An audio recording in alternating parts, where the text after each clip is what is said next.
नमस्कार, मनीषाज व्लॉग या मराठी यूट्यूब चॅनलवर माझ्या सर्व मैत्रिणींचं पुन्हा एकदा खूप खूप स्वागत आहे।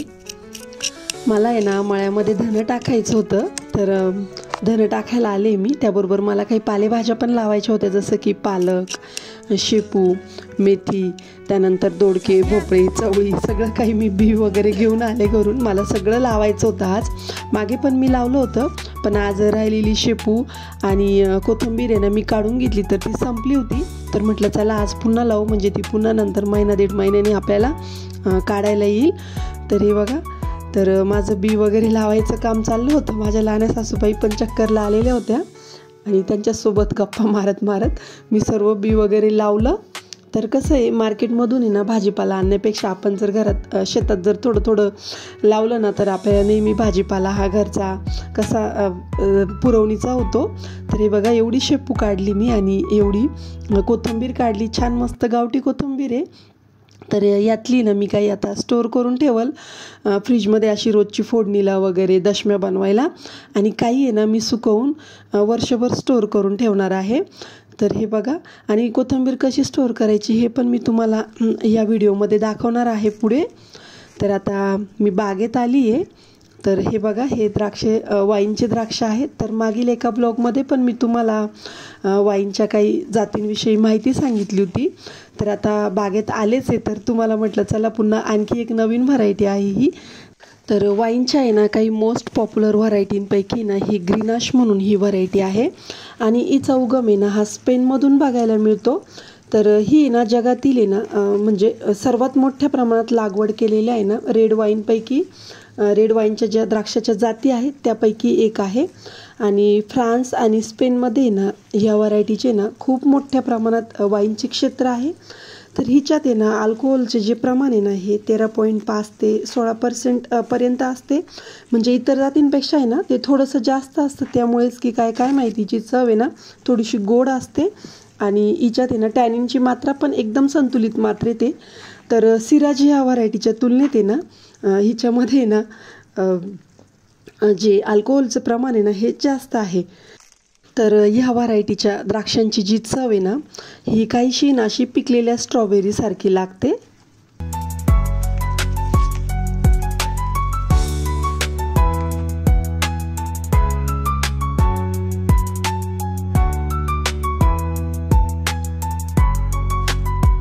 तर मी आता घरी कोथिंबीर घेऊन आले आणि आता तुम्हाला दाखवते ती कशी स्टोअर करायची।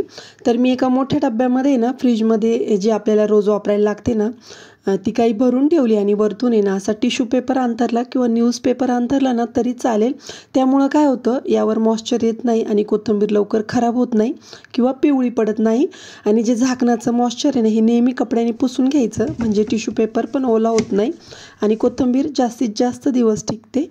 तर आता वाळून कशी स्टोअर करायची हे मी तुम्हाला थोडक्यात सांगते। तर अगोदर आहे ना जाड ज्या काड्या आहेत ह्या पूर्ण काढून घ्यायच्या, आणि जे कोवळे पानं आहे ना ते शक्यतो घ्यायचे। तर ही गावठी कोथिंबीर आहे, त्यामुळे हिचा वास आहे ना खूप छान राहतो वाळवल्यानंतर पण। तर स्टोअर करण्यासाठी शक्यतो गावठी कोथिंबीरच वापरा। तर हे बघा, मी एवढ्या प्रमाणात ह्या काड्या सर्व काढून घेतल्या। काड्या काढायचं कारण असं की त्यामुळे ना कोथिंबीर सुकायला लवकर मदत होते, कारण मी ही सावलीत सुकवणार आहे। कारण कसं सावलीमध्ये सुकवल्यामुळे ना कोथिंबीर ना ही हिरवीगार राहते, काळपट पडत नाही। तर हे बघा, पूर्ण मी अशी निसून घेतली। आता ही आपल्याला एकदम बारीक चिरून घ्यायची आहे, कारण जितकी बारीक आपण चिरू ना तितकं ना त्यातलं जे पाणी आहे ते सुकायला मदत होईल आणि लवकर कोथिंबीर सुकून येईल, एकदम ड्राय होईल। तर हे बघा, या पद्धतीने मी एकदम बारीक चिरून घेतली।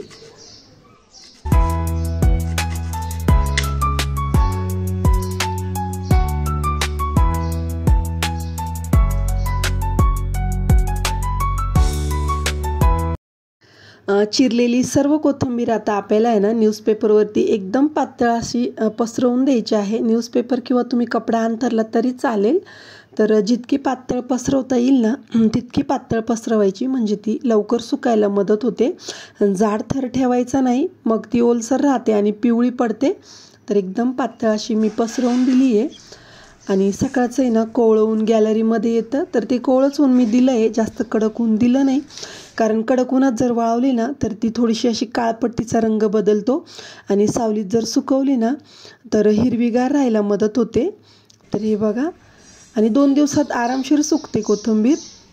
तर ह्या ज्या कोथिंबीरीच्या काड्या ह्या आपल्याला फेकायच्या नाही आहे, त्यांचं मी काय केलं आता हे मी तुम्हाला दाखवते। तर मी ना काड्या एकदम अशा बारीक चिरून घेतल्या आणि त्यासोबत आहे ना थोडीशी कोथिंबीर पण अशी चिरून घेतली, कारण आता मी ना याचे ढेपले बनवणार आहे। खूप सुंदर लागतात कोथिंबीरीचे ढेपले, तुम्ही या पद्धतीने करून बघा। तर मिक्सरच्या भांड्यात मी काड्या घेतल्या आणि त्यात आहे ना 5-6 लसूण पाकळ्या घातल्या, त्याबरोबर 1 इंच आल्याचा तुकडा घातला आणि हिरव्या मिरच्या घातल्या थोड्या।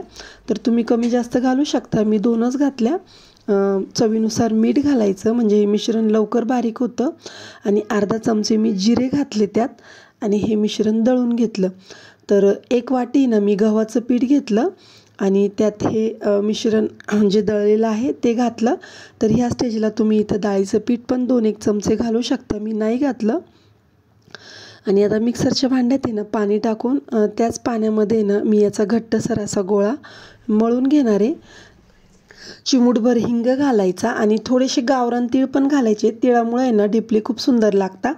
आणि थंडीच्या दिवसात आहे ना जितके तीळ खाता येईल तेवढे आपण शरीराला म्हणजे घ्यायचे आहे कुठल्या ना कुठल्या माध्यमातून। तर मी ढेपल्यांमध्ये ना तीळ घालत असते। तर मी अर्धा लिंबाचा रस घातला आहे, त्याऐवजी तुम्ही दही पण घालू शकता, दह्यामुळे खूप सुंदर चव येते। पण माझ्याकडे दही नव्हतं त्यामुळं मी लिंबाचा रस घातला आणि चिरलेली कोथिंबीर यामध्ये ॲड करून याचा असा घट्टसर गोळा मी आता मळून घेणार आहे।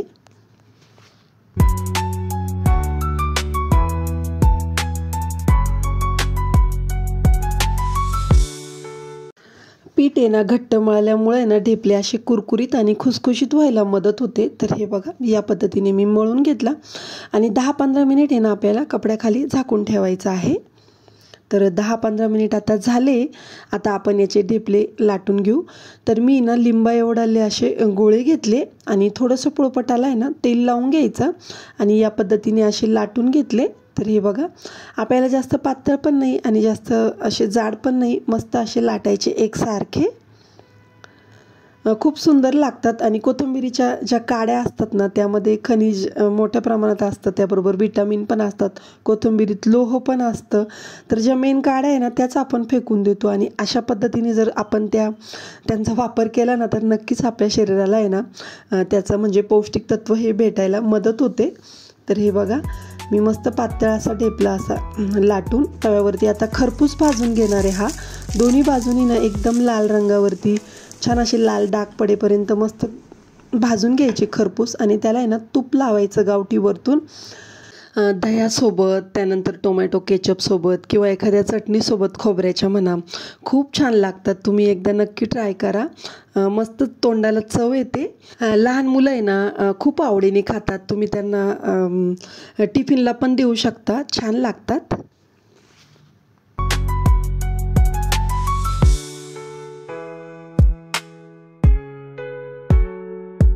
तर 2 दिवसांनंतर आहे ना कोथिंबीर पण बघा एकदम छान अशी सुकली आहे। सावलीमध्ये आहे ना सुकवल्यामुळे आहे ना तिचा जो रंग आहे ना हा हिरवागार राहायला मदत झाली आहे, एकदम हिरवीगार राहिली ती आणि पूर्णपणे सुकली आहे। तर कोथिंबीर आपण जितकी पूर्ण व्यवस्थित ड्राय करू ना आपण तितकी ती जास्तीत जास्त दिवस टिकते, तिला बुरशी किंवा फंगस लागत नाही। आणि ज्या वेळेस आपल्याला भाज्यांमध्ये वापरायची असते त्यावेळेस काय करायचं, वाटीत पाणी घ्यायचं आणि त्यात आहे ना 5 ते 10 मिनिट भिजत ठेवायची, म्हणजे तिचा जो वास आहे ना हा ताज्या कोथिंबीरीसारखा यायला मदत होते आणि त्यानंतर ती भाज्यांमध्ये घालायची। त्याचबरोबर आपण समोस्याची जी चटणी बनवतो, बटाट्याची भाजी त्यात, त्यानंतर पाणीपुरीचं पाणी, त्यानंतर बाकरवडी, ह्या सर्व यात आहे ना आपल्याला घालायला ही खूप उपयोगी येते आणि टेस्ट पण खूप छान येते। खास करून जेव्हा उन्हाळ्यामध्ये ना मार्केटमध्ये जेव्हा कोथिंबीरीचा तुटवडा असतो ना किंवा कोथिंबीर खूप महाग झालेली असते ना त्यावेळेस ही ट्रिक खूप फायदेशीर ठरते।